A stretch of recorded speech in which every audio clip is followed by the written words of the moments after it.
Here's the question. Is this even working at all? Because you would think. Is this even working at all? Oh, so my mic is working. Hmm.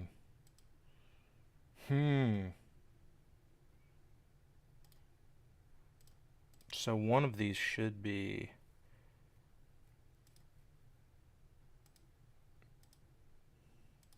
You know, if I click this, this should, in theory, be putting out... This should, in theory... Yeah, it's not putting out the music for some reason, which is interesting.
Alright, the issue has been solved.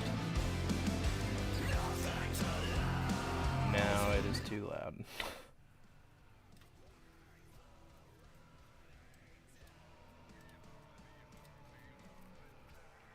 Alright.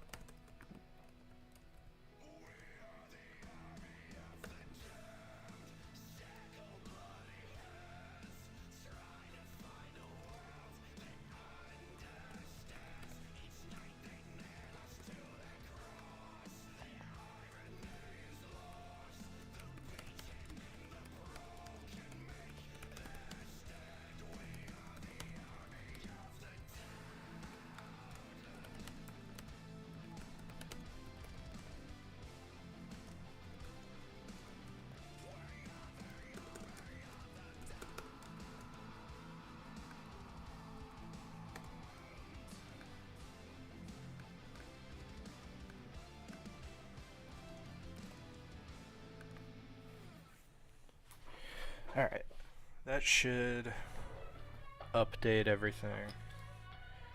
Stop the music for the moment. I should be able to be heard. I should be able to pop this on.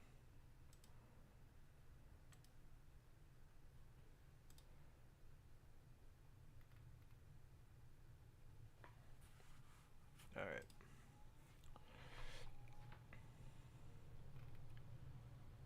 Let's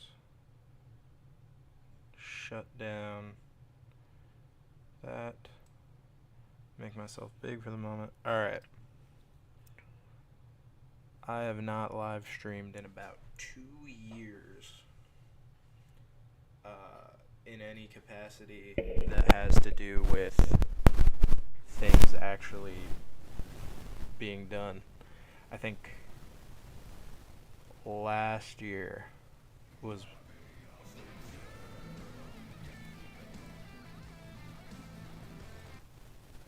live stream popped in the background. Alright, I think last year was when I did the test stream to see how we thought YouTube was going to be working. I decided I preferred YouTube in the end. So, we're gonna do a little thing here to try and keep my brain from withering down into dust and exploding and never coming back is kind of the idea, because I am mentally withering away and I need something to give me some purpose. If you want to stave off the mental deterioration, the link to my book should be in the description. If you want to help a poor mentally deteriorating guy not do that, go buy my book. It's pretty good. Let's sink back down. So what we're doing is I'm gonna hop over, get just a simple Google Doc ready, and we're gonna go through and we're gonna start world building a setting for my tabletop RPG that I've been working on for multiple years. And I'm gonna turn on some spooky royalty-free music, and we're gonna do some writing and maybe some mapping just to start off, and then I'm gonna hop off at around like 2, maybe 3 hours from now, so I can eat food, and then I may even come back and do more. But yeah, that's what we're gonna do. So yeah, I'm gonna start recording now because I should have done that in the first place, but that's okay. So yeah, here we go. I'm gonna open up. Oh, gotta turn off my color source. Boom, we go into the void real quick. Alright. So what I sometimes like to do when I'm working on a setting is I like to write just a little bit of prose to kind of put myself in the headspace for it. Oh, I forgot. Gotta have on the stream the royalty-free music playing here.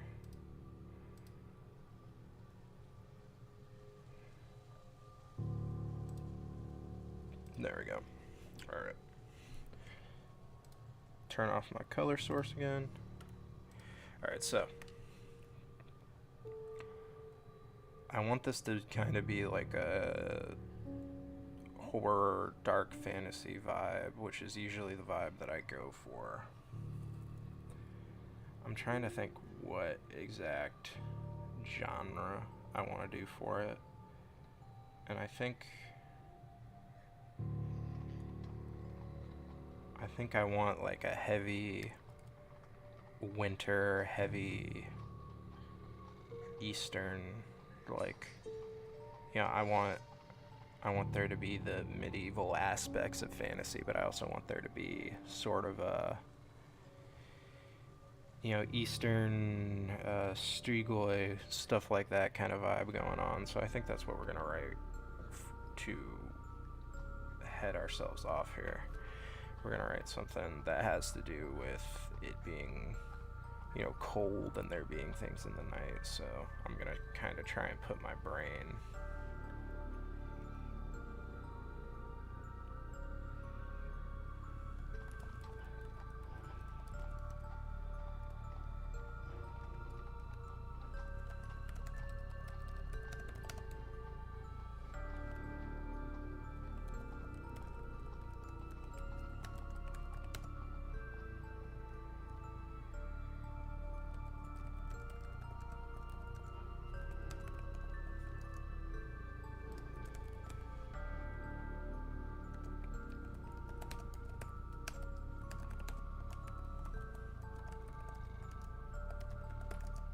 I think I want winter capitalized in this sense to personify it.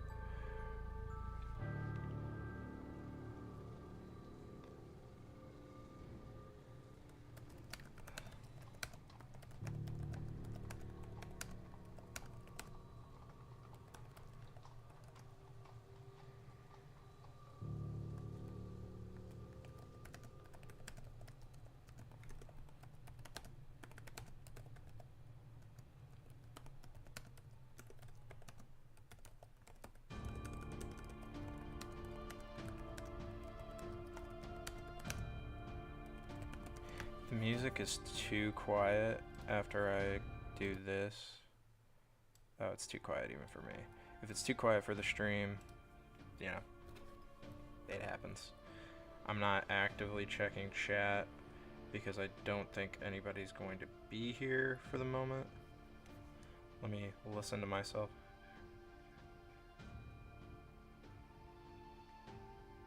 Yeah. Pause the stream, chat open on my phone, just in case.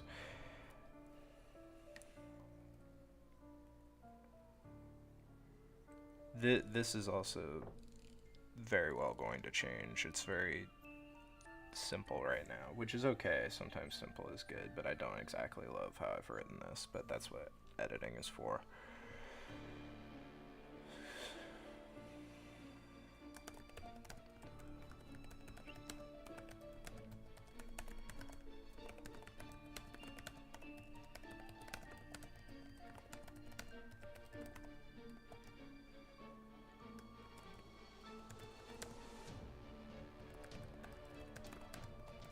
This is a little too high energy for what I'm writing right now.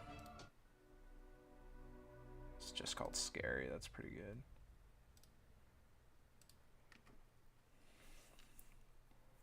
I think I'm actually going to, real quick, change my input to...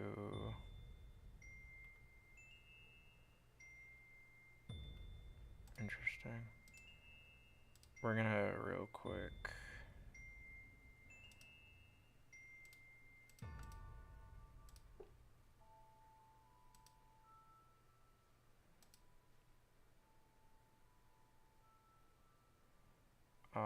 this is great, what I'm hearing right now. The good old, we have Harry Potter at home. We're gonna do a window capture.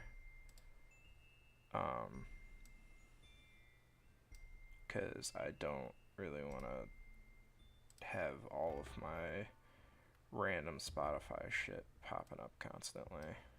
We just need the song title. This is called Little Nightmare. I hope it's not from the game. I haven't actually played the game, which I know is sacrilegious.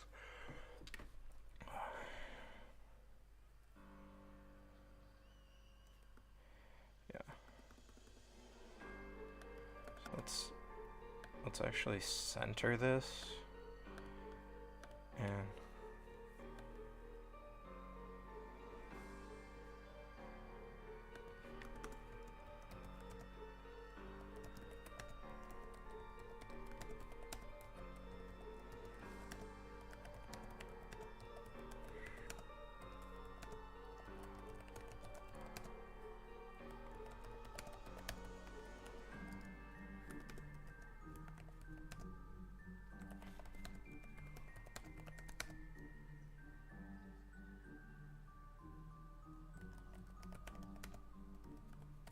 see, I'm doing a little too much weak and strong going on here.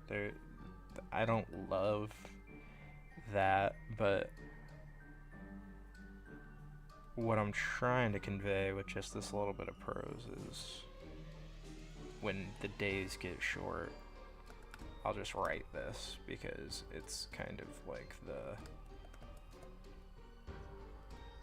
point of it.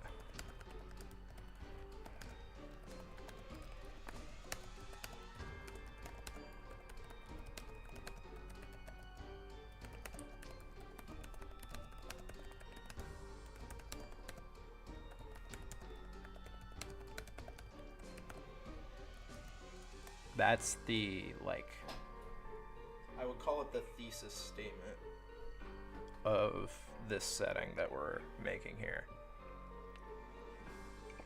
Now, with that being the thesis statement, we have to set it apart from 30 Days of Night, Game of Thrones, any setting where there's undead that come in the winter, dead snow. Even COD zombies to an extent. But we can draw inspiration from those things as well. But yeah. This is just going to be our... These are all Times New Roman, which I'll probably change as we go.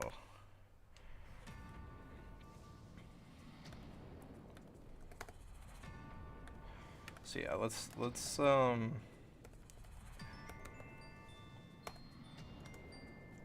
name this place that we're kind of world building here. I'm trying to think of a name that isn't... This is sort of the issue when you create a fantasy setting in this regard, is you begin with... Okay, so the sort of vibe we're going for is like the, like... Slavic kind of,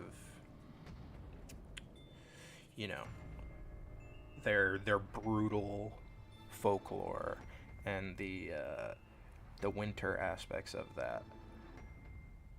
But you don't want to call it a real place because, you know, whenever you're engaging with folklore, you're engaging in stereotype. You know, right off the bat, you know, anything you do, even if it's a culture that isn't really around anymore, like when we do Greek mythology, like nobody really believes in centaurs anymore. But if you're engaging with that, you're engaging in like caricatures of those things. So if you're engaging with Eastern European things, you run very quickly into it is a very Russian place where Russian things happen. Everybody they have ushanka and drink vodka, and they're just sort of drunken and trying to kill everything because it is sort of what they do. So I'm trying not to name this like a generic Slavic sounding word. I want the name to mean something. I kind of want it to be the opposite of what we're conveying. So if cold and death are the central themes, then I want the opposite to be like warmth and life.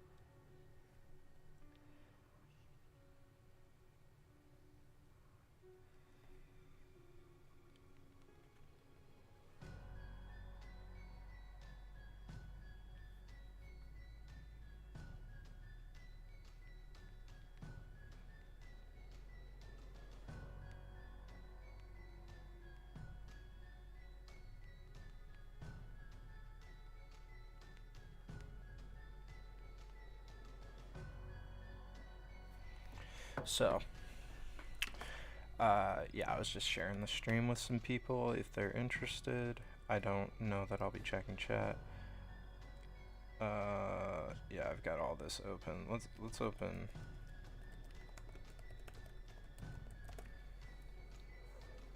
Okay. So this is detecting. We want to translate to English. I don't.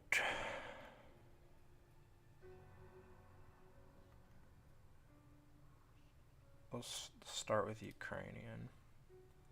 Oh, sorry. We're not translating from Ukrainian.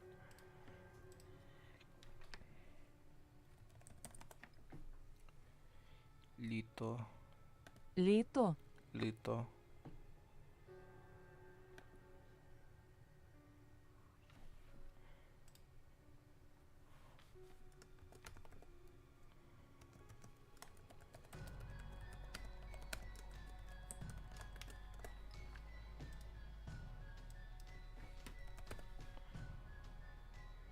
Сонце.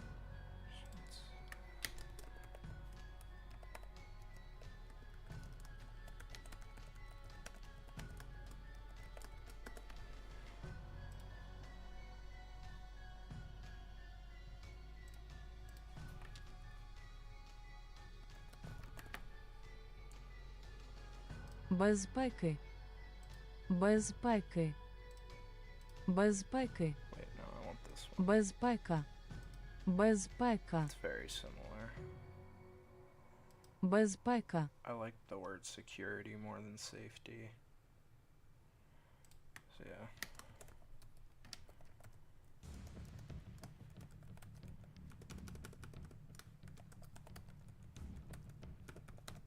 Yeah, this is a lot of extra energy. Oh, I think I played this at the start of the stream, but it's fine. We can go back to it. So this is Ukrainian for security or safety. That's weird. There we go. Just to keep my formatting comfortable. Okay. So we got a few Ukrainian words. It's probably in bad taste to mix them. Oops. Totally not what I meant to do. I'm not cultured enough to know what this language is from.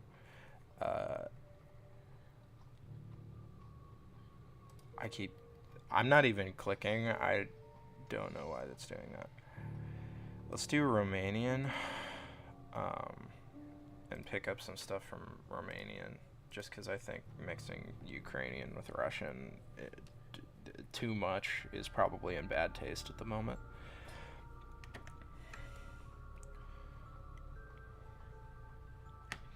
Trying to think of a good word to draw on. Try armor.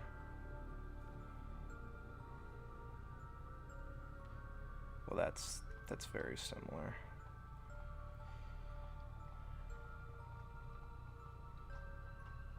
Kirasa is interesting. Let me make sure I'm saying that. Cuirasă. Cuirasa. I want to copy that A.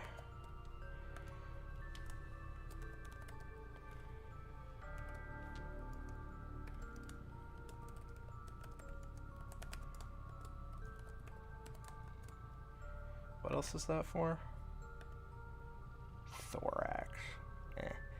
We'll just do armor. That's the only meaning we need to understand from it. What about home? Acasă.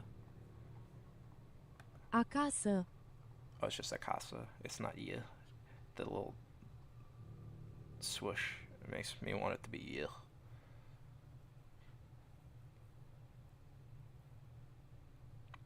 They just have the word interior. That's interesting. I like this because asylum can mean two things. It can mean nut house, obviously, but it can also mean, shelter, home, refuge, all that. So I like that. So I'm gonna grab that word.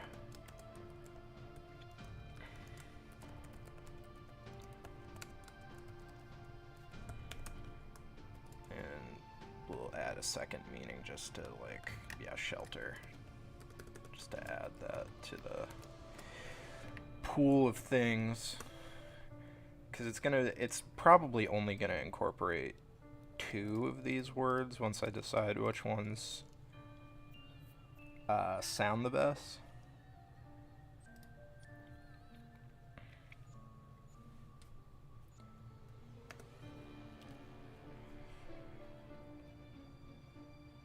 It's probably going to be like there's going to be the something from column A, something from column B, these types of words being column A and the others being column B.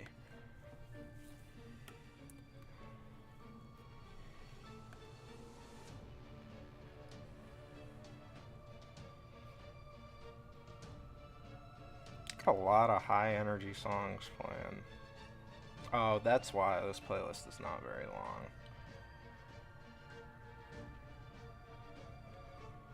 Let's hop to their page and see if we can't find ourselves another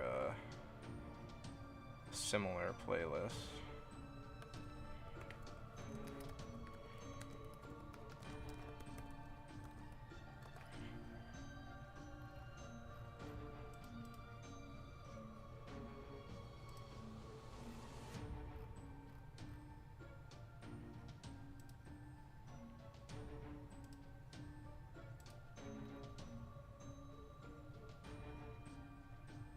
Well,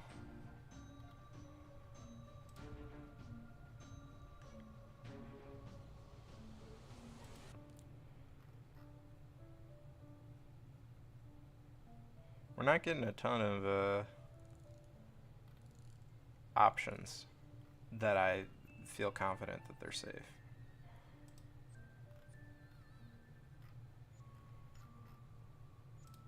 Let's hop over to this playlist. Always like some Mew's a good pianist.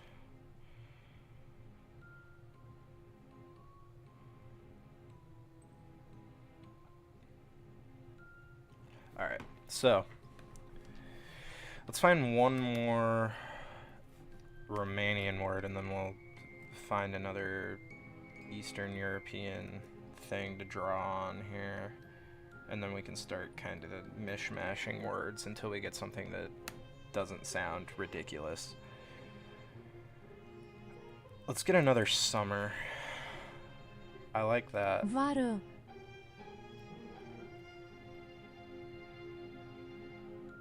And it can just be Vara without the weird character, but I like to try and, when possible, use those characters to be more true to, like, language being diversified if I can. So this is Romanian for summer. I might get one Russian word, even though I'm trying not to mishmash those two things. Let's just go Slovak. Let's see what Slovak's got for us.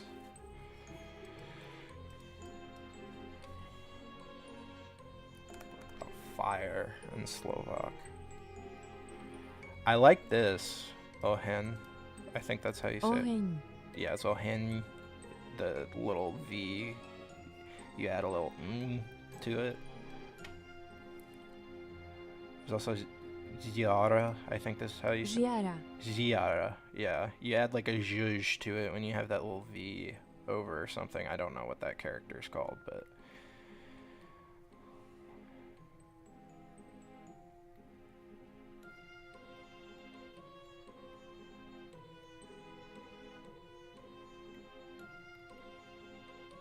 yeah, I think Giara is what we want here. I'm gonna have to insert that capital character manually. There we go.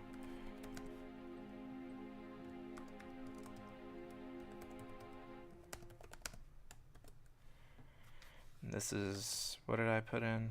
I put in fire, yeah. So this is like shine, glare, blaze, heat, light, fire.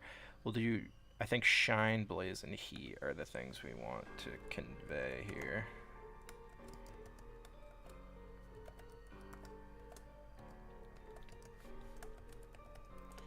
So now that we've grabbed those three things, there.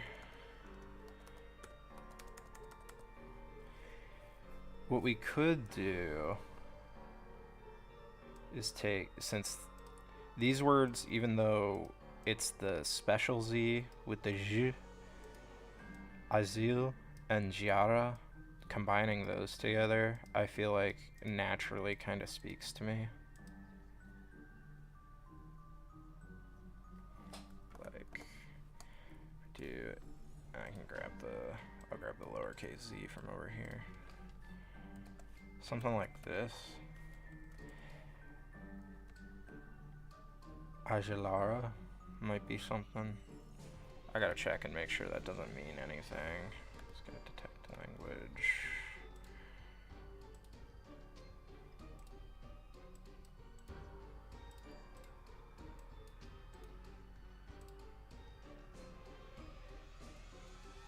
Oh, and we want to translate it back into English.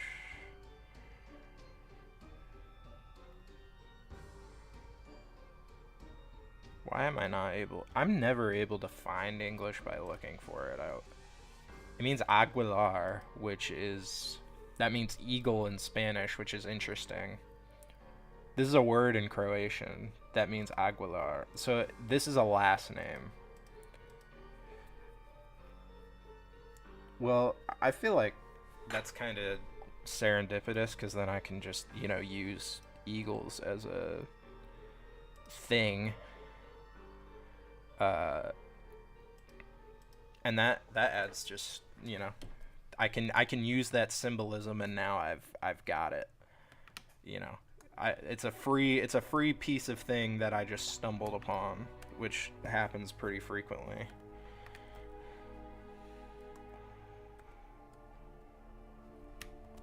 So this roughly would mean under our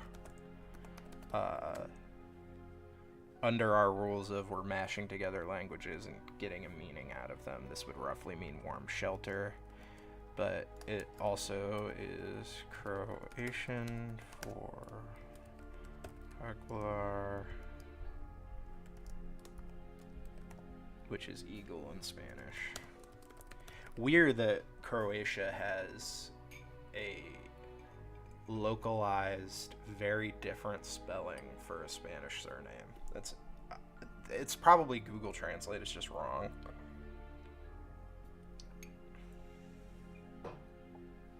But it's fine if Google Translate is wrong because none of this is real anyway. So yeah, this is going to be the main. I think this is gonna be like a city. I don't think I'm gonna do like a major continent.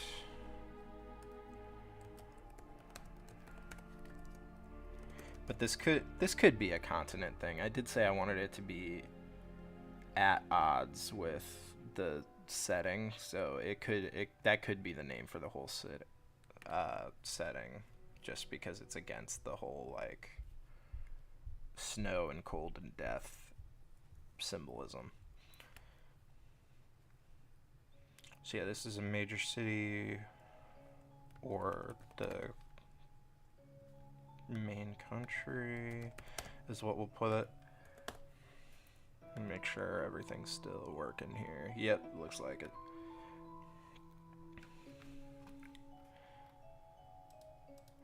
I'm not gonna add too much to that aspect yet, but I wanted to get a name for where we're at here. Let's see how Google Translate pronounces this. Agilara.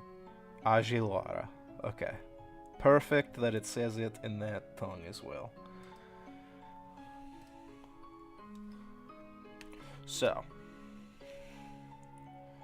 we can go ahead and grab all of this. We're going to cut this and put it under our heading.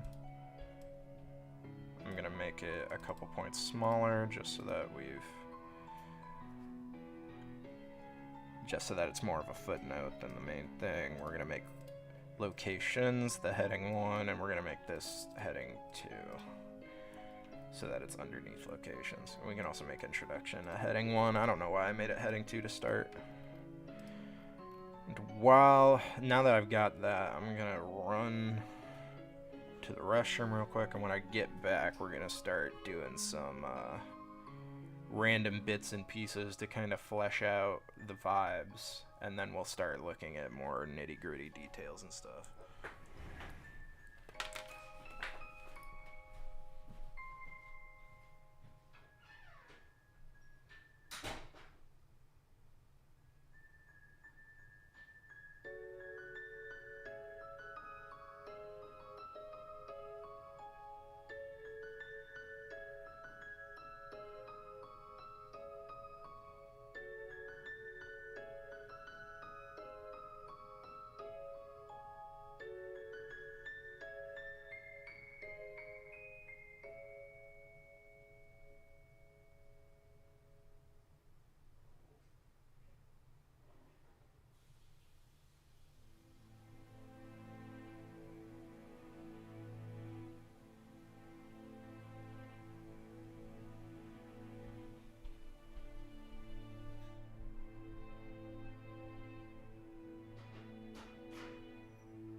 So I've done vampires so many times in the proper, like,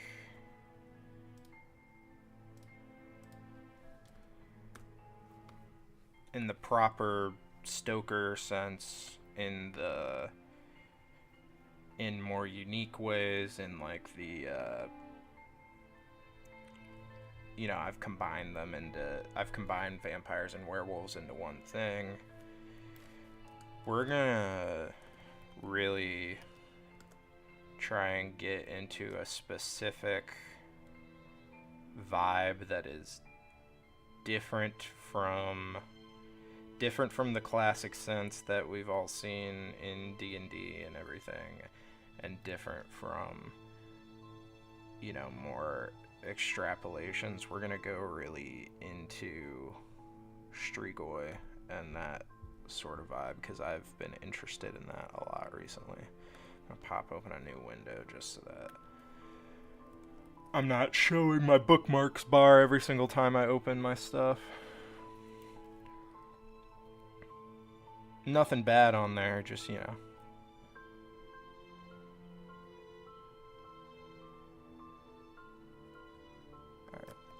Alright, let's just grab the Wikipedia page and kind of scroll down. Wikipedia is up against something, but I really can't help you. Alright. So, I'm gonna just create a Strigoi heading here.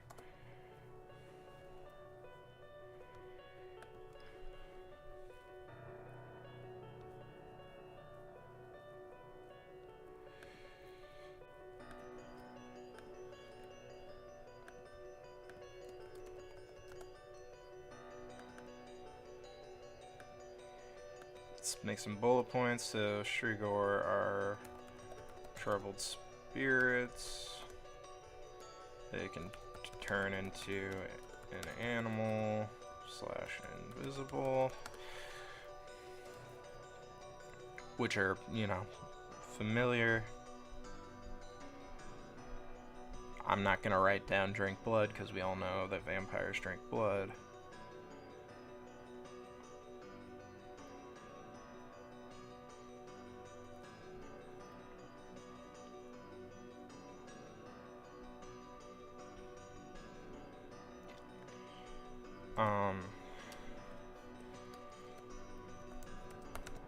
became associated with. This is where it's gonna be some creative connective tissue on my part. They became associated with witches in the late Roman period.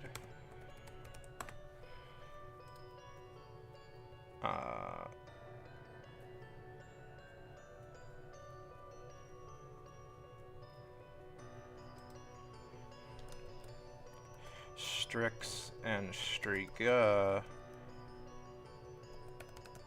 were night creatures that craved flesh and blood, primarily infants.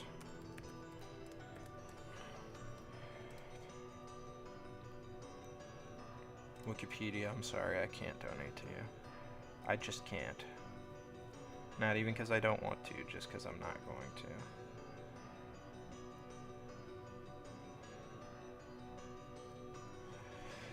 Alright. I should probably read this out loud since I'm on stream and not just stare dumbly at the screen.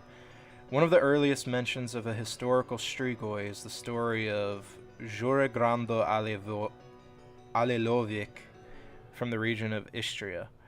The villager is believed to have been the first real person described as a vampire because he was referred to as a strigoi, strigon, or strigun, and that has the little v, so it's probably strigon. In contemporary local records, Grando is supposed to have terrorized his former village 16 years after his death. That could be something. 16 years, the number 16. I will probably turn that into 12 or 13 just for my own lore reasons.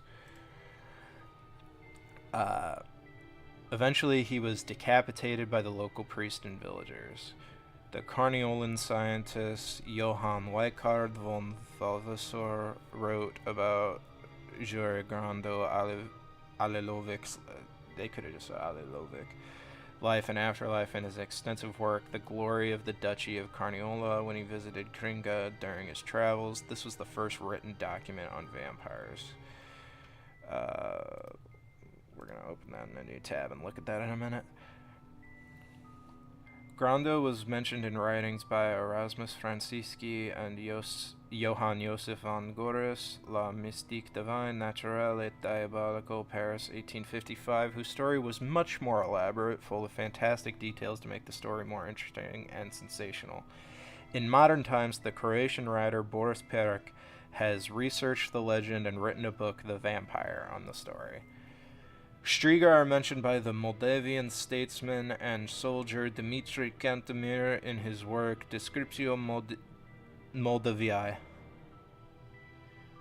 doesn't have a page on here, but I think VI means life, if I'm not mistaken. I don't know about Molda. He thought the Striga were mostly Moldavian and Transylvanian beliefs. However, he associated them with witches or warlocks rather than blood-drinking undead vampires. The book mentions dunking, a traditional test for witchcraft, as a method of identifying the Striga. So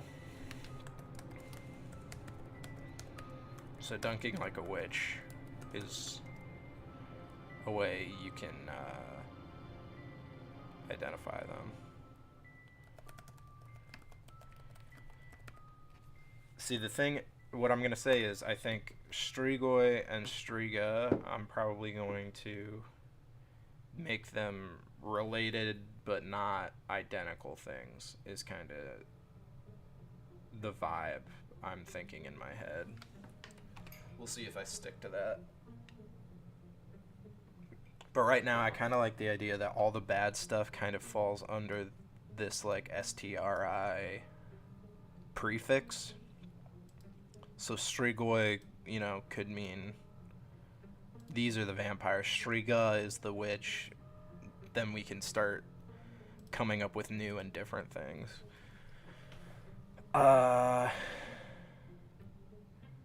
Okay. Preying on infants comes up again here. Wilhelm Schmidt describes the strigoi as nocturnal creatures that preyed on infants. He reports a tradition in which, upon the birth of a child, one tosses a stone behind oneself and exclaims, "This into the mouth of the strigoi." So that's like a... I'm gonna put all caps superstition.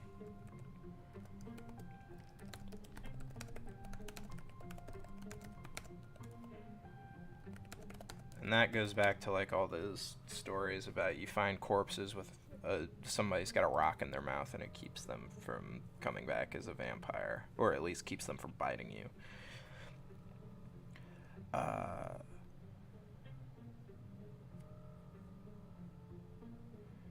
In 1909, Franz Hartmann mentioned in his book An Authenticated Vampire Story that peasant children from a village in the Carpathian Mountains started to die mysteriously.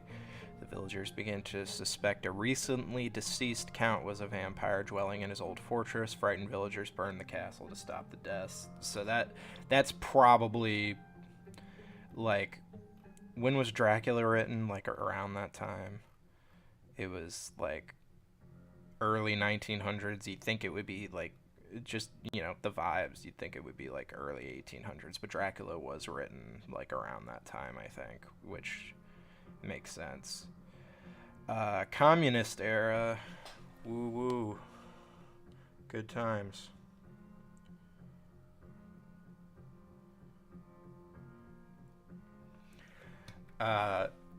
In his book In Search of Dracula, The History of Dracula and Vampires, Radu Florescu mentions, I'm pronouncing it like it's a Slavic name, but I actually don't know.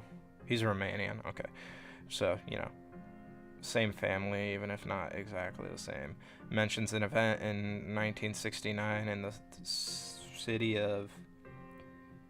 I can't even begin to understand what these different characters are. So, in the village of Capataneni, I'm just going to say it like it's an American word, where after the death of an old man, several family members began to die in suspicious circumstances. Unearthed, the corpse did not show signs of decomposition. His eyes were wide open and his face was red and twisted. The corpse was burned to save his soul. That's red and twisted is interesting because you normally think of pale. So, you know.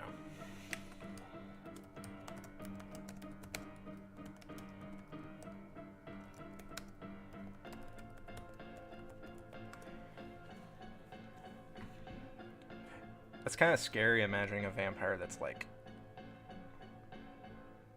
you know, not even like dark red, but like almost like they look so angry that they've gotten red. They're just like furious. During the Romanian Revolution, Nicolae Ceausescu did not receive a proper burial. This made the ghost of the former dictator a threat in the minds of superstitious Romanians. A revolutionary activist, Gelu Voican, carpeted the apartment of the conductor with braids of garlic. This is a traditional remedy against strigoi. That's interesting that it's not like a lay of garlic. It's a braid. Like, you have to braid it together to make it like thick. So I'm gonna make note of braids of garlic specifically. I don't know if I'm gonna lean into garlic or not. I do like the idea of doing it because I recently, about a little before Halloween, I read I Am Legend, and the writer, Richard Matheson, he did something I really like when Neville is like trying to figure out what the vampires are. He identifies the thing that is giving garlic its smell and is upsetting them is this specific acid. And guess what? That acid is in almost everything that is even vaguely similar to garlic. It's in onions too. And so he's like, I don't even know if onions work, but he starts hanging up strings of onions too. He's like, I've been passing over onions constantly. I've just been ignoring them when I should have been grabbing them along with the garlic. So he starts putting out onions too. And he never says they don't work.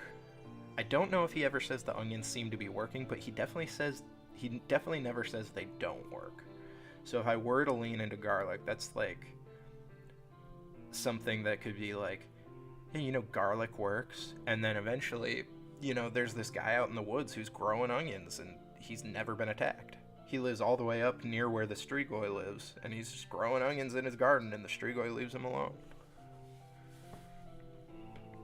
Possibly. Yeah, post February 2004 is crazy. That's crazy recent.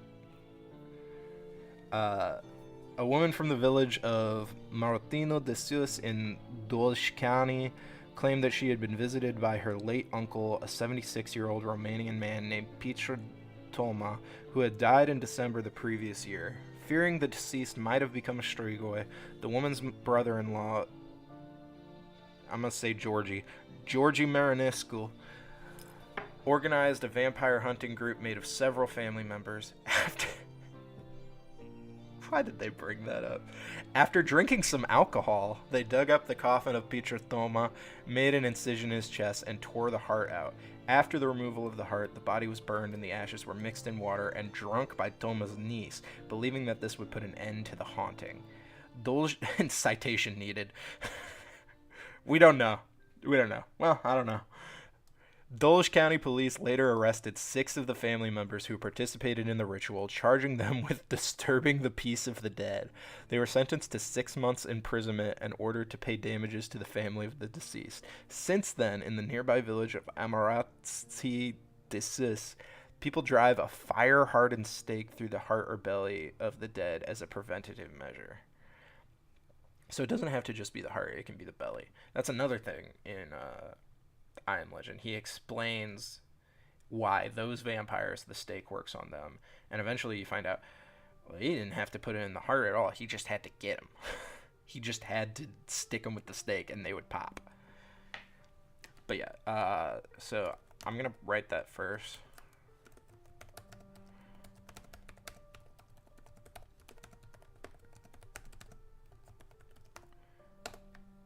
We're going to write the stake thing.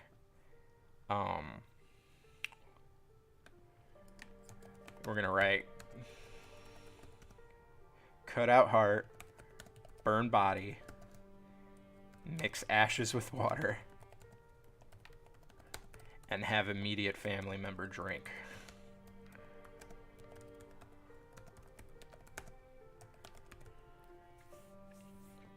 See, because that's kind of like a revenant thing that could also apply here is like, well, yeah, you can get it, but you have to make sure you really keep it from coming back because it's not a physical thing anymore. It's a spirit. Yeah, that goes all the way back to like the really old ones, they were spirits. And then they kind of is like, it starts becoming more of a physical thing. It's like, it's just this guy that woke up. But then you get to like, that was only 20 years ago. That was, you know, in the 21st century, they were like, well, it's going to come back if we don't burn it and drink it to make sure he doesn't come back. Citation needed on that, but I think that's a cool bit that I can extrapolate. Oh,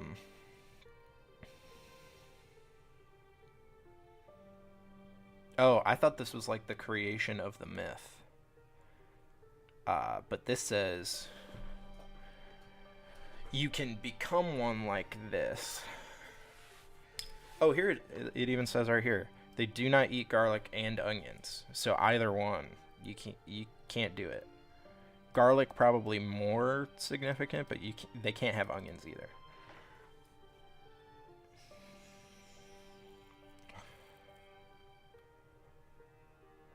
This whole thing, I almost want to just copy paste it. But I'll take notes because I need to cut it down a little bit. Okay, let's make a specific heading under the notes for becoming a Strigoi. It says,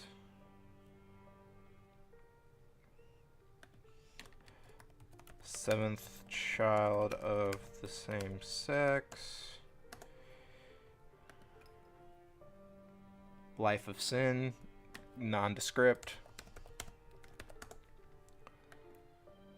keep clicking on the wrong tab. I do that all the time. Die without being married.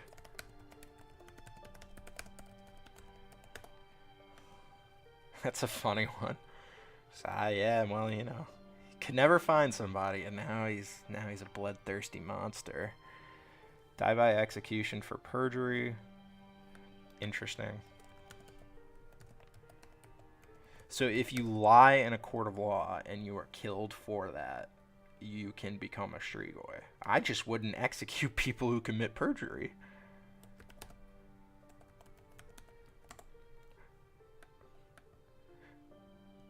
Die by suicide. That makes sense to me. That makes more sense, at least. Die from a witch's curse. I'm going to put it in parentheses next to that Striga, because I do think Striga is a place that we are going. And I think that was the last one. Yeah, in that list. Let's get the description that he has there as well.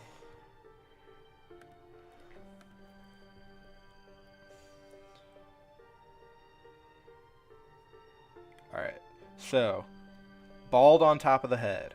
Do not eat garlic and onions. Avoid incense. Sleep outdoors toward the feast of St. Andrew. Spine elongated in the shape of a tail covered with hair. Ugh. That's disgusting. Yeah, all the hair went down to their tailbone. They got it all over their coccyx now. Look at them.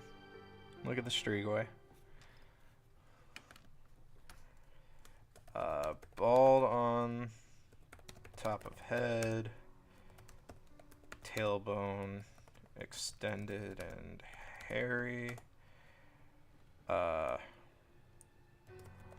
It just says they don't eat garlic and onions, but I assume that means, you know, they just can't have it. Like, it'll repel them. But it could be like, I think that guy's a Strigoi. He never takes his hat off, but he has hair, so, you know, he might not be bald on the top of his head, but I see that he never takes his hat off. He won't eat the soup. He'll eat the bread. He'll eat, you know, he'll eat the like, potatoes we've carted in. He will not eat any of the soup. We've seasoned the soup so well. We stewed those onions for hours, and he won't eat the soup. It's good soup. Why won't he eat the soup? That's all I'm saying. You can't just not like onions. It's most of what we eat. They avoid incense. I hate when Google Docs does that. Avoid incense. We're gonna have to sleep outdoors near Feast of St. Andrew. Probably going to have to come up with a similar religious figure if that is something we want to do. Okay, Strigoi can prevent the rain.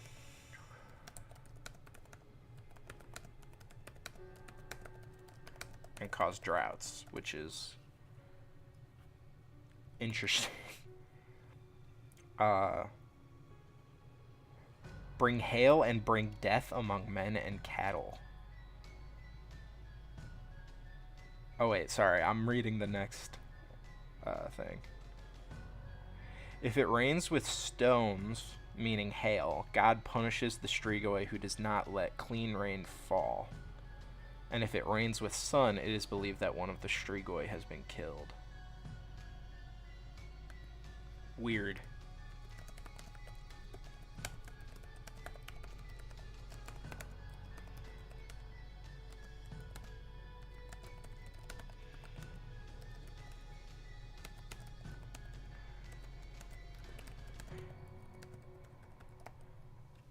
So if it hails, God gets mad and he beats up the Strigoi, and then if after that it reigns with sun, that means God has killed the Strigoi. Which I think it means, in general, if it reigns with sun, that means a Strigoi has been killed. But it's funny that those are right after each other on the Wikipedia page, because it kind of implies like, yeah, God's taking it all out on all the Strigoi, and he finally got one. It takes him a while to get one. It takes him a while to get a Strigoi. He does not get them right away. It takes a minute for him to kill a Strigoi. No, I mean, it takes hours for him to even pin one down. And to kill one, I don't know, man. They're tough. I mean, God's tougher, but he's not that tough. Okay. They take milk from cows, mana from wheat. What else? Let's move the live streaming tab over so I can focus. Milk from cows, mana from wheat, strength of people, stop the rain. We already did stop. We have stop the rains and bring hail. They bring death among men and cattle. Does that just mean kill, or does it mean cause them to die without touching them? Because if it's like the Strigoi shows up, and by it being there, the men and the cows get sick and die, leaving the infants and the children that the Strigoi prefers to eat unprotected and unfed. Or is it the Strigoi shows up and it fucking kills things? It's not really clear what it means by that. I'm also going to turn down this just a little bit. It's good music. It's just a little high energy for taking notes from this page here.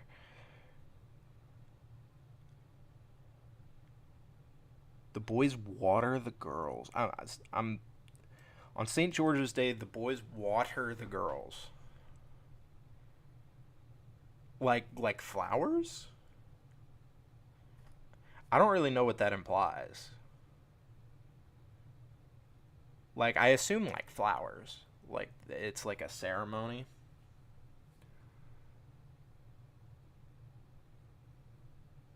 So that they don't suffer from Strigoi, but also so that they don't turn into them. So pouring water on them keeps you from being hurt by it and keeps you from turning into one. I don't know. So they take milk from cows, mana from wheat. We know rain and hail. Bring death to men and cattle. We'll put that down, and I'm going to kind of consider what that means as we keep going.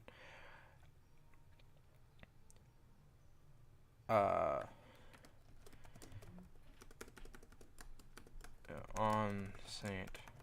George's Day, boys water girls. I really don't know what that means.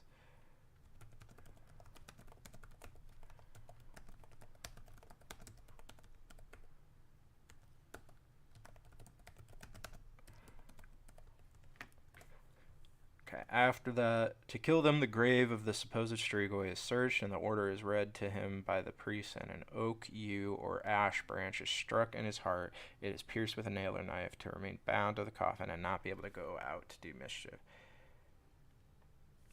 It's interesting that says to kill them, but it binds them and it keeps them from being able to go out. So it doesn't actually kill them. Which is something that you see in, I think D&D codified the rules like that. But I think that's also how it is in a lot of things. It's like, well, the stake in the heart hurts them a lot. But it doesn't kill them. It just keeps them from getting out. It puts them in that spot. They can't move once they've had that happen. I don't know. That's interesting. I'm going to put to stop them and not to kill them.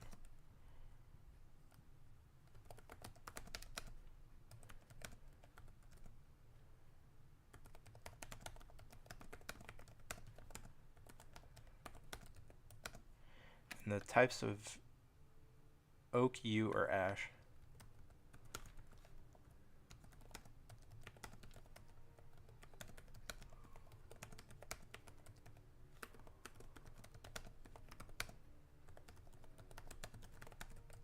Pierced with a nail or a knife to bind them to their coffin. Interesting. And then this has types of strigoi. And I'm going to kind of step outside of this specific heading. And I'm just going to put types of monster, I guess, even though that's not necessarily what I want to call them, because they're not really monsters, they're spirits, but whatever. So Strigoikia, it's k. I gotta remember the little. It's an sound. I'm gonna copy that because I don't feel like trying to get the character in place. Oops, thought I copied it.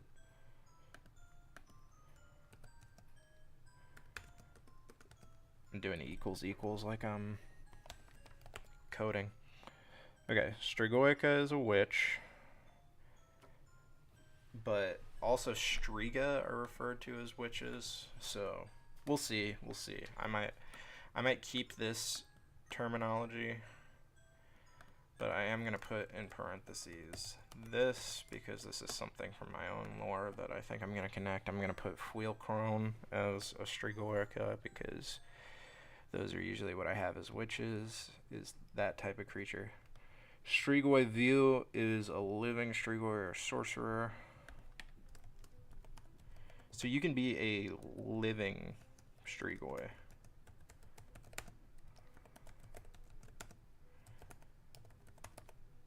You can decide to do that in life. And then Strigoi Mort. I'm going to just copy this whole thing. I'm not going to... once I write everything out, it's not going to read the same as Wikipedia. But I don't feel like typing this all out right now.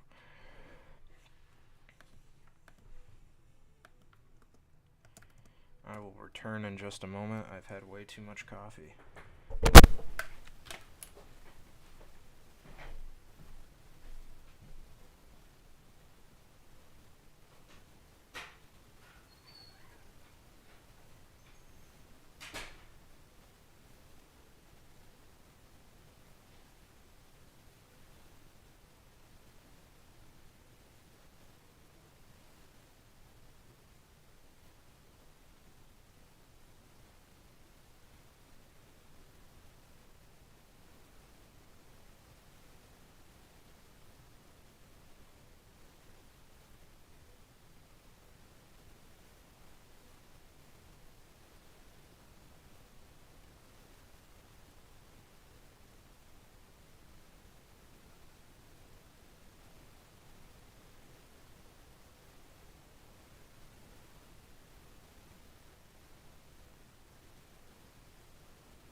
the headphones. There we go.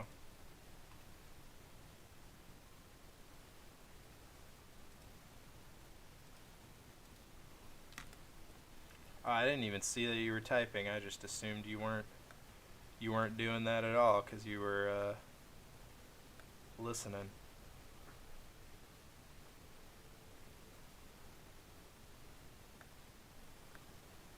You know, these definitely, to just piggyback off that last message there. This is something you deal with rather than kill. You might even stop it permanently, but it is something you just deal with.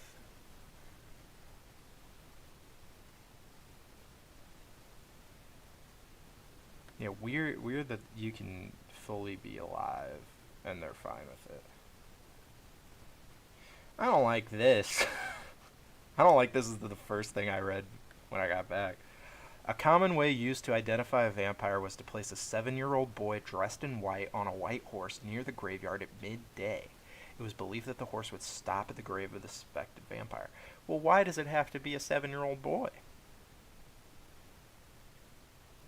If the deceased has a red hair, he is very concerned that he was back in the form of dog, frog, flea, or bedbug, and that it enters houses at night to suck the blood of beautiful young girls. So it is prudent to nail the coffin heavily, or better yet, a stake through the chest of the corpse. Look, let's put it this way. The best thing you can do is to just stake your grandpa. Especially if he's got red hair. That's the best thing you can do. But if you don't want to stake grandpa, you better nail the coffin tight. Because if he's got red hair, he's coming back.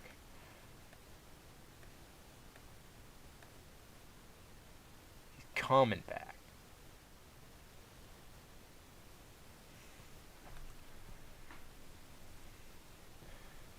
Well, then that we step out of that and go back into here. Let's put identifying first.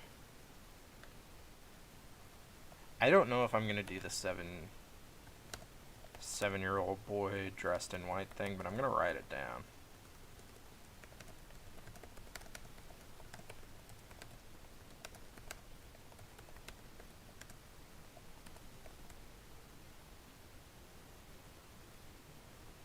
And then dangers, I guess. Red hair, more likely to be a streakoy. I'm gonna make a sub bullet point for that. That specifically dog, frog, flea, or bedbug.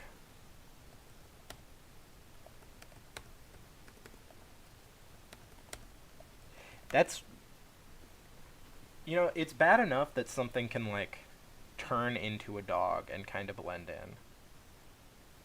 If it can turn into a flea, it's like, well, you're not gonna catch it. You're not gonna get it. It's gonna get away. He's gonna turn back into a flea, and you're not gonna know where he's at. How often do you find a flea alive? You might put a flea collar on your dog, and then you find dead fleas later. But, I mean, that's even if you really go looking for them. If you find a live flea, I've seen a live flea once. And it was, like, purely incidental that I saw it. Purely by accident. I have never seen a bedbug. I hope I never do. It would suck to see that. Flea, I feel like I'd be like, ah, fuck, but I could deal with it. If I saw a bed bug and I have to like burn my sheets or whatever, that's, and then you find out that it was a vampire too.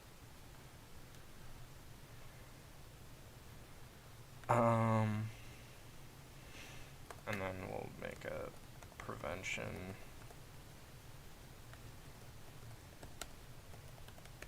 Nail coffin tight or stake corpse. Let's see.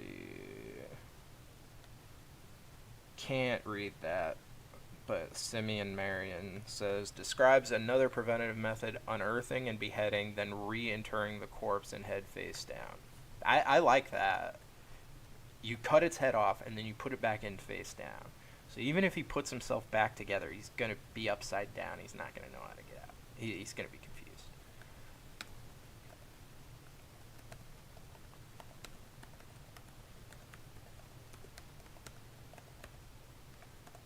You can't put just the head upside down, because if the body's right set up, he's going to claw his way out, then turn around and grab his head and put it on. But if he's fully this way, the only way he can dig is down. There's no such thing as digging sideways or digging above you. That's just not going to happen. He won't be able to do it. He can't even.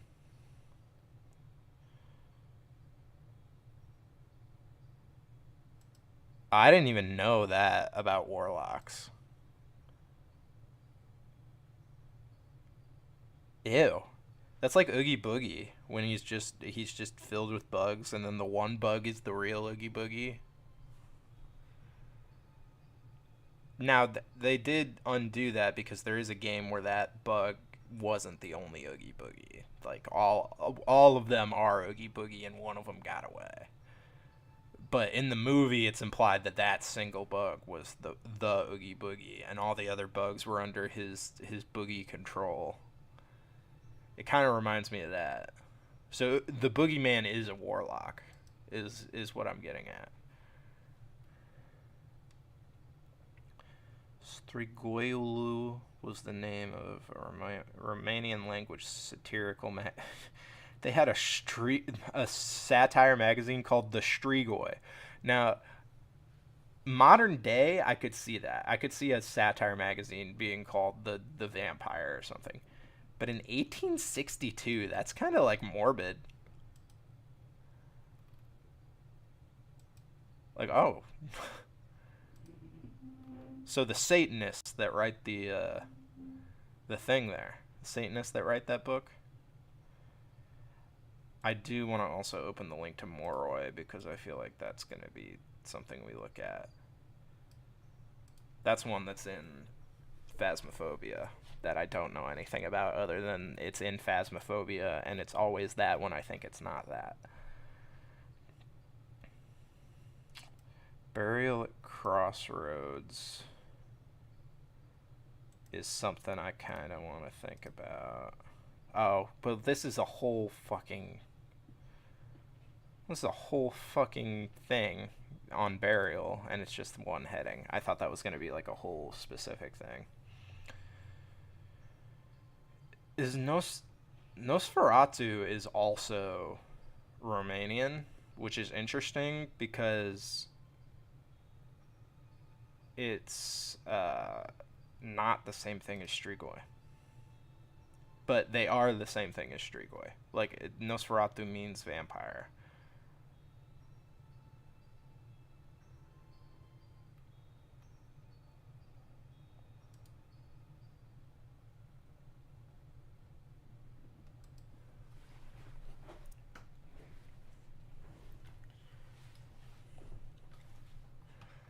One proposed etymology of Nosferatu is that the term originally came from the Greek nosophoros, meaning disease-bearing.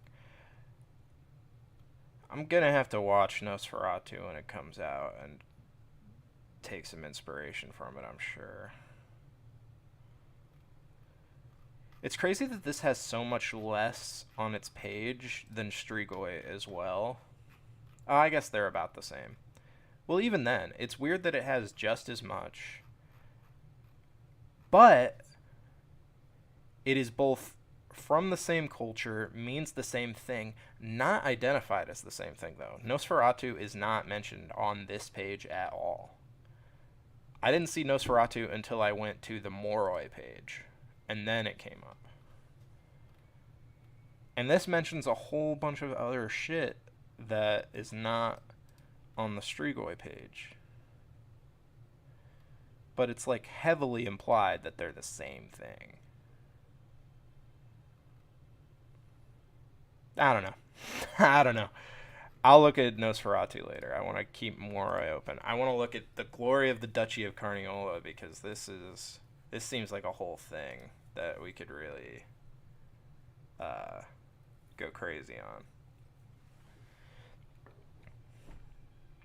This is German, so, you know, I trust what they say less implicitly. Written in New High German. Is that just modern language German? Yeah, it is. Okay. The anthology was published in 4 volumes, subdivided. Okay, before I commit to this, I mean, it's not even here.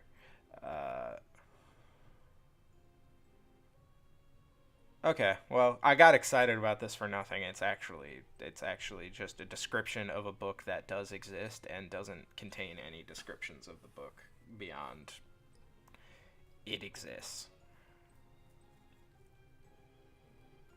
I'll find an English version of it eventually. Not right now.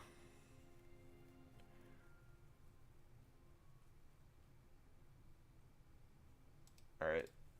Let's throw Moroi into our mix here. I don't know if I'm gonna still call it a Moroi. I might change the name. Like some stuff like this, like even if I call it a Moroi, a female Moroi is called a Moroica. It doesn't need to be. It can just be one thing. Is that why? Is that intentionally gendered then?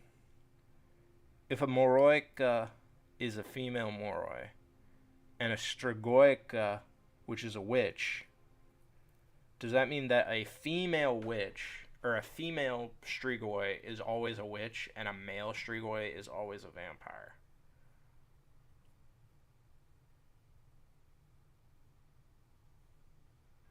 I don't know. Truly don't know. It's possible. Plausible even. I'm gonna drag this into a new window so that every time I check the chat, it doesn't take us away from the actual thing we're looking at.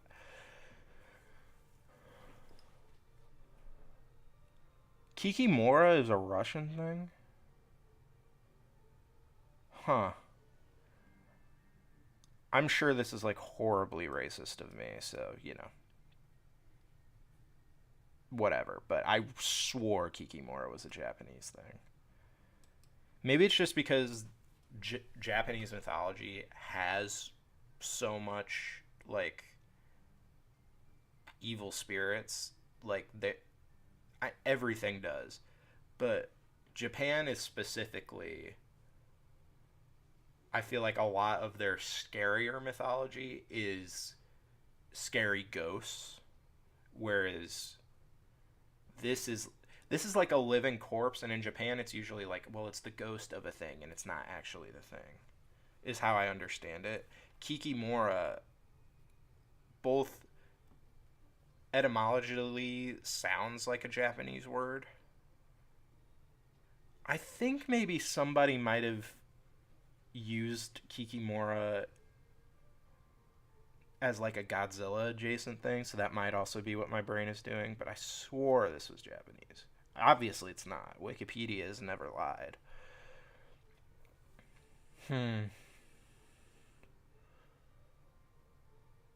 Well, now I'm curious about Kikimora. That might be something we use too. Yeah, Slavic mythology. Huh.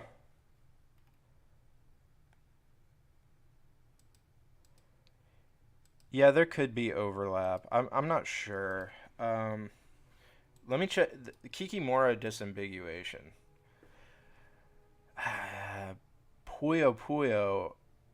Well, I've never played this game, but a character was named Kikimora in a Japanese game. I've simply never played this game,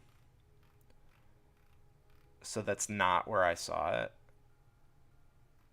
But it's possible that I've heard about this game, and that's why I think it. Either way, I'm just interested.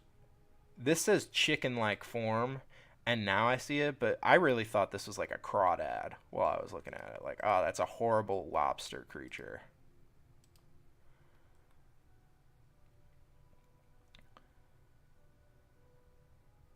People that leave the body during the night and are seen as wisps of straw or hair or as moths. Ew. Accordingly, Accordingly, Polish Mora, Czech Mura denote both a kind of elf or spirit as well as a sphinx moth or night butterfly. Other Slavic languages with cognates that have double meaning of moth are Kashubian Mora and Slovak Mora. So moth literally mean the word for moth also means the word nightmare, which is interesting. Mora or Mara is one of the spirits from ancient Slav mythology. Mara was a dark spirit that takes the form of a beautiful woman and then visits men in their dreams, torturing them with desire and dragging the life out of them. Succubus. In Serbia, a mare, which probably is pronounced mare, is called a mora or nochnik or nochnika, a night creature, masculine and feminine, respectively. In Romania, they were known as moroi. So, this isn't a moroi, but it is. The word kikimora may have derived from the Udmurt word kikamurt, meaning scarecrow, literally bag-made person. I'm into all that. I'm gonna like schizophrenically write a bunch of stuff about the Kikimora real quick. Okay, I want the heading to be here though.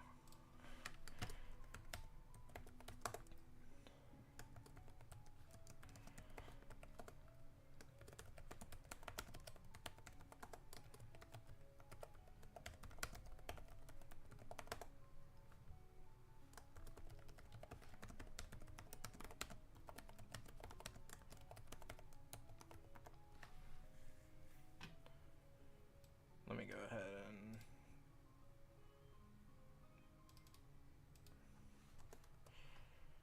make this its own little notes heading.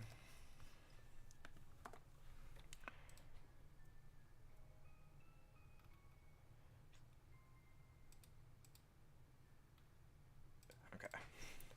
The origin of the Kikimora comes from the 8th to 13th century when Slavic paganism was slowly subsumed by Christianity. However, even after Christianity took hold in Slavic regions, the belief of the Kikimora was still strong. Belief in the entity still continues today, where it is imbued with old Slavic folk religion and Christianity's concept of demonic forces.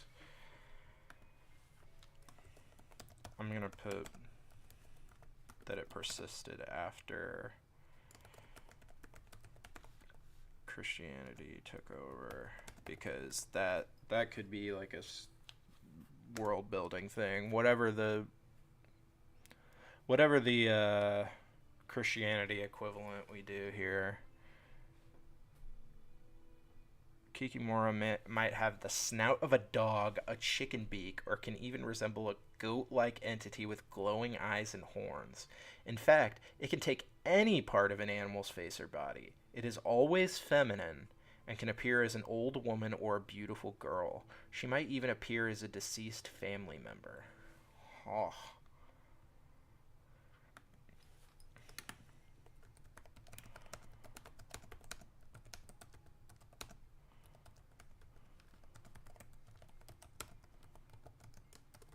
Always feminine is maybe not something I'll stick to, but it's something I'm going to write down for the moment. The swamp kikimora, it's got its own designation. The swamp kikimora is usually described as a small, ugly, hunchback, thin, and scruffy old woman with a pointed nose and disheveled hair, witch. She was said to use moss and grass as clothes. It was believed that she frightens people, knocks travelers off the road, or even drowns them. She also kidnaps children. That might just... So if the Kikimora is... If this winds up being like, you know, the witch thing, then the name Kikimora might become the name, or it might be wiped out, and Striga might become the name of this, and we combine them into one thing. We'll see. Yeah,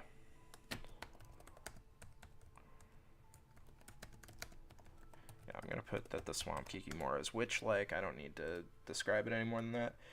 It is a common belief that Mora enters the room through the keyhole, sits on the chest of the sleeper, and tries to strangle them. Hence, moriti, to torture, to bother, or to strangle.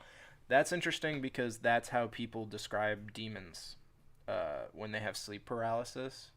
People who have sleep paralysis and think that there's a demon in their house, they frequently describe that the thing that they are seeing crawled into their room and sat on their chest and strangled them.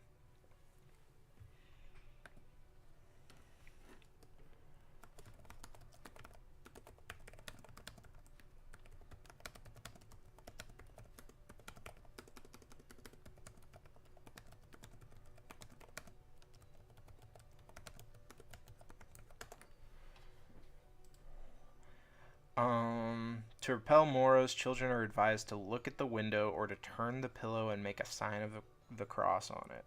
In the early 19th century, Vukyaradzik mentions that people would repel Moras by leaving a broom upside down behind the door, or putting their belt on top of their sheets, or saying an elaborate prayer poem before they go to sleep. Okay, so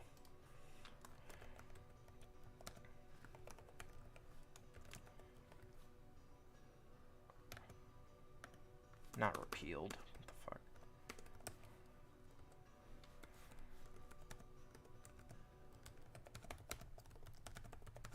Write all that shit down. Belt on top of the sheets is so it's she crawls into the sheet. She can't get you unless she like gets in the sheets with you, is what I assume that means. Like she has to like physically pull your blanket off of you before she can actually like get you. Because I don't know what belt on sheets would mean.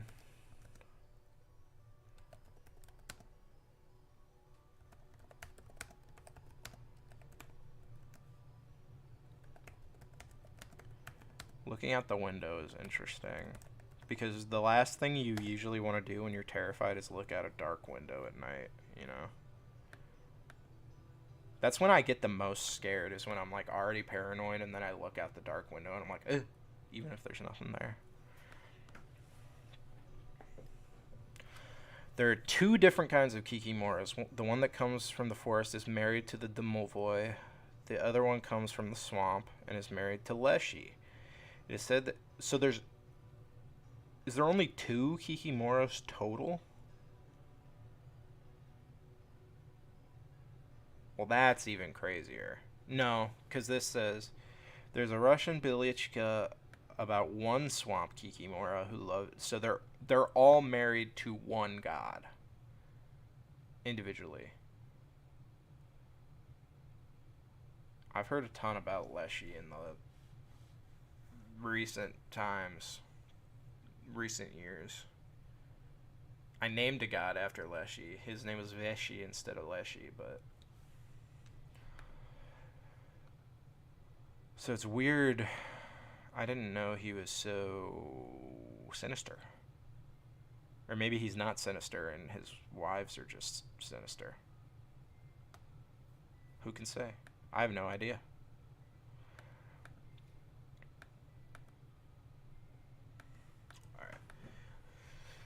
Alright. Okay. It is said that she can be... Okay, the swamp one can be identified by her wet footprints. When home builders wanted to cause harm to someone buying a house, they would bring in Kikimora. Once she is inside, it is difficult to get her to leave. That's fucking evil. Like, yeah, well, we were building the house and we didn't fucking like the guy, so we put a demon in there.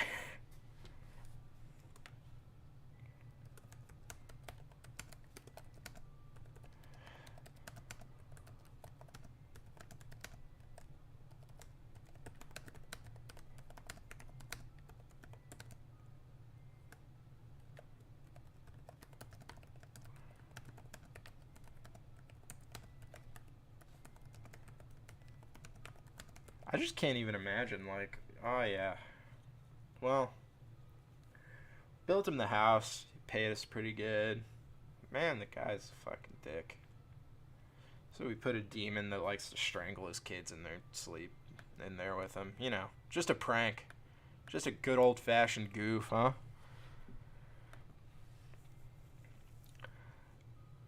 There's a Russian Belichka about one swamp Kikimora who loved to brew beer. Her name was Baba Bolotnitsa. Jesus. She was brewing beer, fog rose over the river or swamp. When the house is in order, Kikimora looks after the chickens and housework. If not, she whistles, breaks dishes, and makes noises at night. She also comes out at night to spin thread.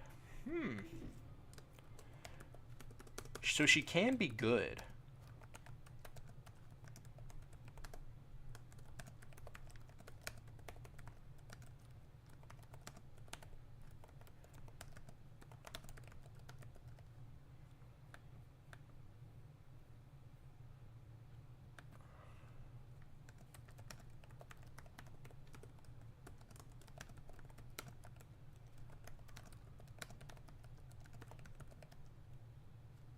She whistles, breaks things, and makes noises.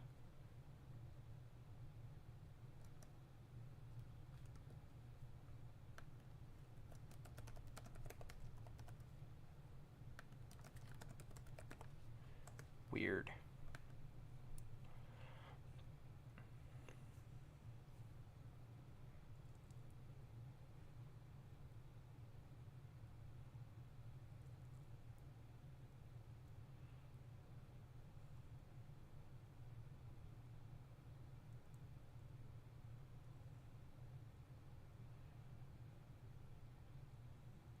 I do remember The Witcher mentioning Kikimora now. I think she was a big bug, though, in that. I don't think she was, like, a chicken creature. She was, like, a big bug monster, I thought. I don't know. I haven't seen it in long enough that I don't really remember, and I didn't really play the games. The concept of the Kikimora is thought to serve basic functions and duties of the household. A Kikimora would haunt a household if a woman did not keep a clean house, if a husband was lazy or abusive, or if the children are poorly disciplined. Reversing one's behavior is believed to remove her presence from the house. Besides that, the Kikimora entity is thought to console or explain tragic events like the death of a family member or the loss of household items. So it's like, yeah, you know, you gotta know your place or the demon shows up. Well, I mean, if your husband freaks out because you don't know your place, he's also going to bring the demon, so, you know. Your husband needs to know his place, too. And God, your children? Hope you're beating your children. I mean, come on. You better beat your kids or the demon's going to show up.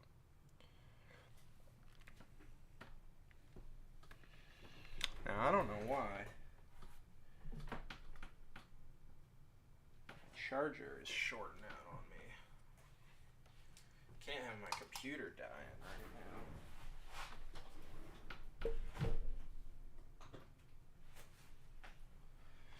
now. I should have fixed it. Yep.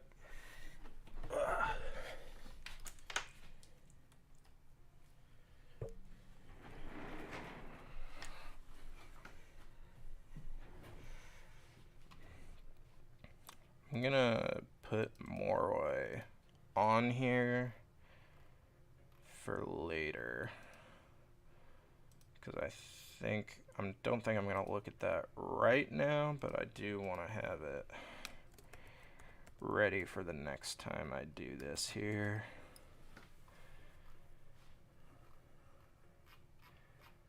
So I think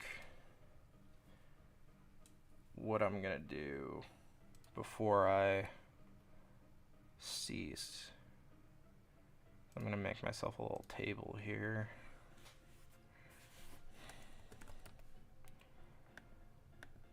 Oh, you know what? I have a Google Sheet open for a reason. We can do it in the document later. Yeah. These are all the things that I'm interested in having around for the moment.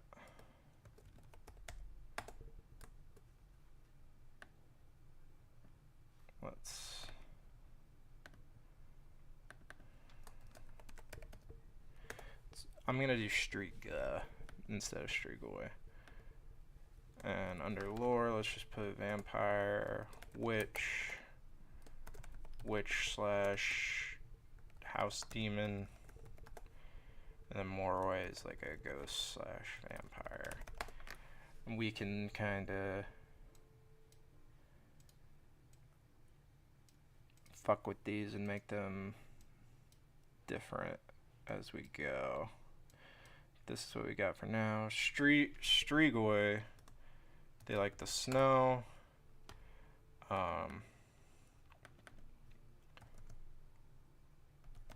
Bring drought and hail. I assume Striga is going to be similar because it doesn't really say anything about them beyond that. Let's go back and check, make sure. There's Shutriga, which is Albanian and might be the same thing.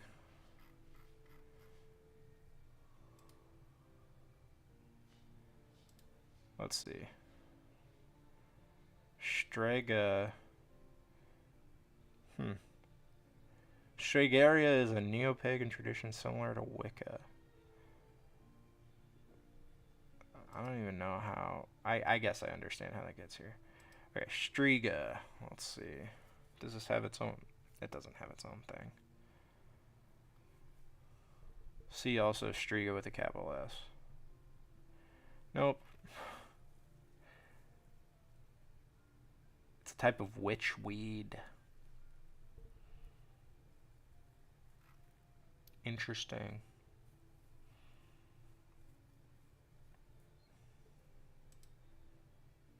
Intentional, I'm sure. That would be weird if it wasn't. But it's a Venetian word. So this is very Italian. This is not so much that, but I kind of want to use it anyway.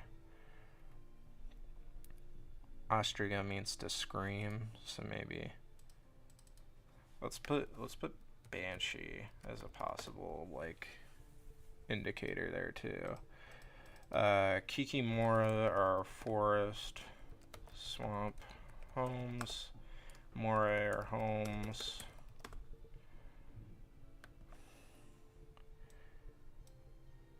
Oops.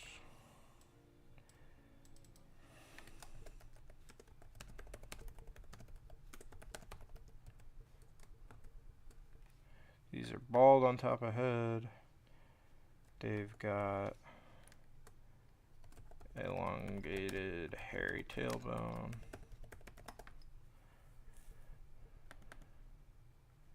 They've got a twisted red face.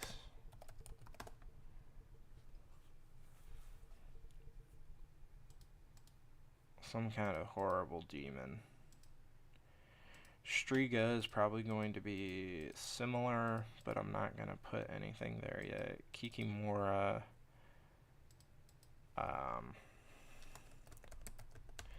Animalistic features. Form of dead relatives.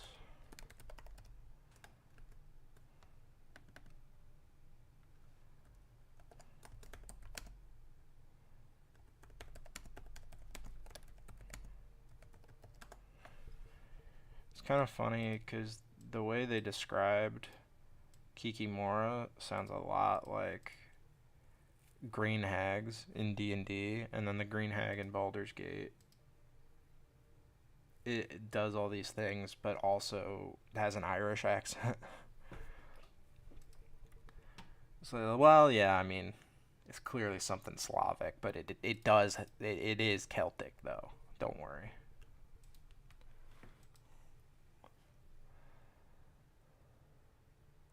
And then Moray Illinois we haven't really looked at yet, but we can look at that more in a minute. Or next time probably, because I think it's almost time for me to eat food.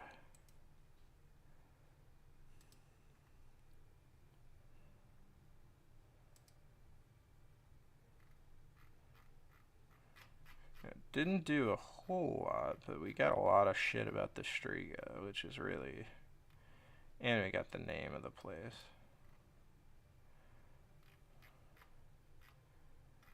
I think next time I'll come back with this cleaned up and maybe a little bit longer, and then we'll probably start drawing a map.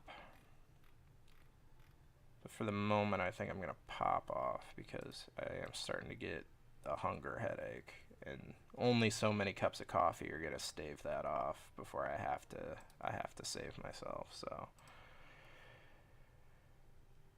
away I go.